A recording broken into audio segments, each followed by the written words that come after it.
already a bit later in the day today. It's past 4 o'clock.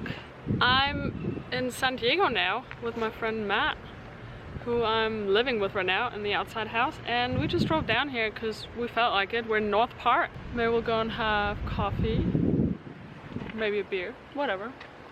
Just kind of walk around, see what North Park's like.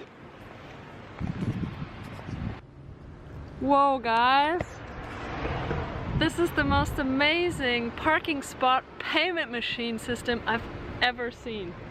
Check this out. So you have a parking spot number, right? So let's say we're 16, and then you put the money in, the coins or, you know, whatever, the note, and then you take this and then you shove it in there.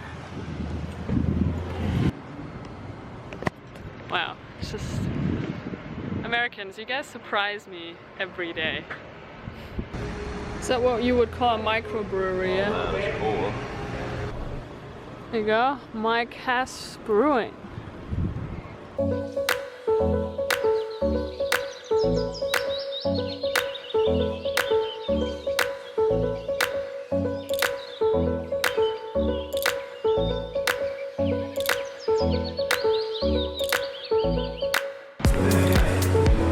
Nice.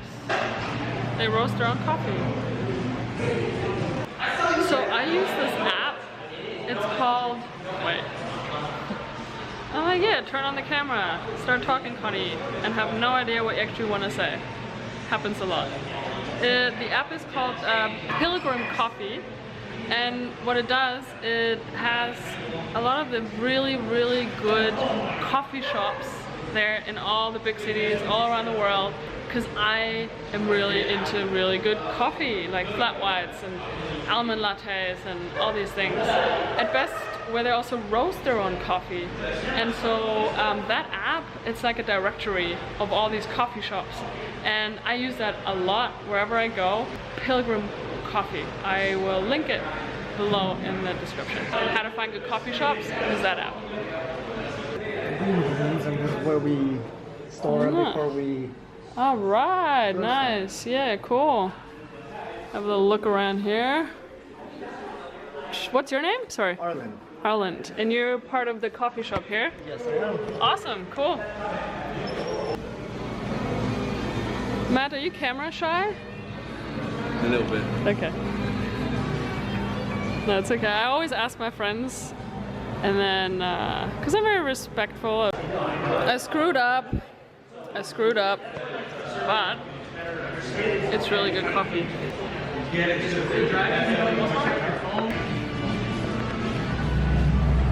That was a great coffee, but way too late. It's almost 5 o'clock. Probably won't be able to sleep until 5 in the morning. Very sensitive to coffee. Okay, so here's the scenario, guys. I'm just waiting while Matt's in the bathroom. And I might as well use while there's still light out, daylight, because we've been having lighting issues in some of the videos lately, because I was recording late at night. The situation is this. I really don't want to make a video about a vulnerable topic today. I really need a fucking break.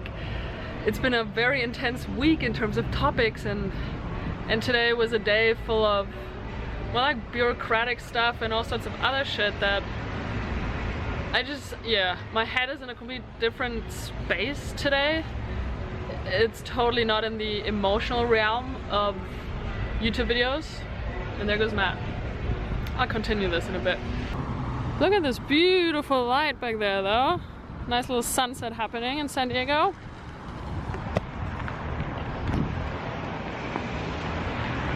Right. I think I need to take a photo here actually. This is so beautiful. This is Instagram worthy. I need to take a photo. We're in a bar, it's fucking loud. We're having a beer. It's good.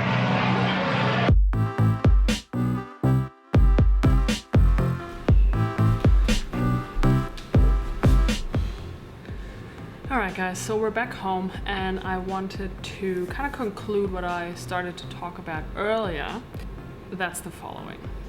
I realized today when I realized that I didn't want to make myself super vulnerable today is that making yourself vulnerable is actually quite exhausting.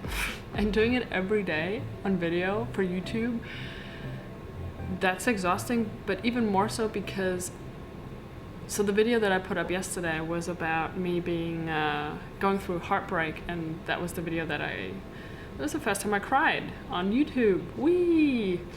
And so it's not even that was intense and exhausting, making the video, editing the video and putting it up, and that I get so much feedback and comments and emails, and I can't reply to all of them. But it's that taking all that in and integrating all your feedback, it's so beautiful, and at the same time, it's a lot to take in. And there's a lot of processes taking place right now within me in terms of what this whole challenge is doing to me. So I feel like today was a day where I read through so many comments of you guys, and I'm so grateful for them. And at the same time, I just needed this break today. I needed to integrate these beautiful words and all that love and support and feedback. And so I also talked to my best friend Francie today for a while, and I said to her, fuck man, it's really exhausting making yourself vulnerable in public on YouTube. It demands a lot of energy, but that's the challenge, right? I mean, I knew that making a video every day for 30 days, that's a big thing. But making a video, making myself vulnerable every day, that's huge. And I'm not sure you guys realize just how big of a deal that is for me, because I have lived most of my life being super anti-vulnerable because I was so ashamed of making myself vulnerable. And so I kept all these shadow parts of myself completely hidden because I was too afraid that people would find out that there's all these things that kind of make up who I am. And I was always afraid that they would make me look weak and not worthy enough. And now I realize by sharing all of this, it's like, wow, actually I get all of you guys to leave me all these amazing comments, and I realize it doesn't make me less of a person, it doesn't make me less of a human being, it doesn't make me less of a woman, it doesn't make me less of a gay woman. It actually makes me feel really good to share all this. And it's like I share a video that I did yesterday about when I was crying and going through this heartbreak situation on Sunday, and I realized that I do that and it's super scary, and I press publish and then I go to sleep, and because I'm 9 hours behind of most people watching this video, I wake up and I have all these comments and emails and woo. But I'm scared in the morning when I wake up. I turn on my phone and then I'm like, okay, am I gonna go onto YouTube now or Facebook or whatever and check the comments? What's that gonna do to me? Is there gonna be a shitty comment? Am I gonna, whoa. It's this really kind of scary moment in the morning. And then I do it like I did this morning.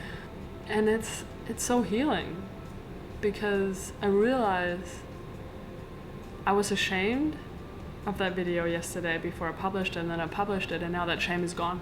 It's gone.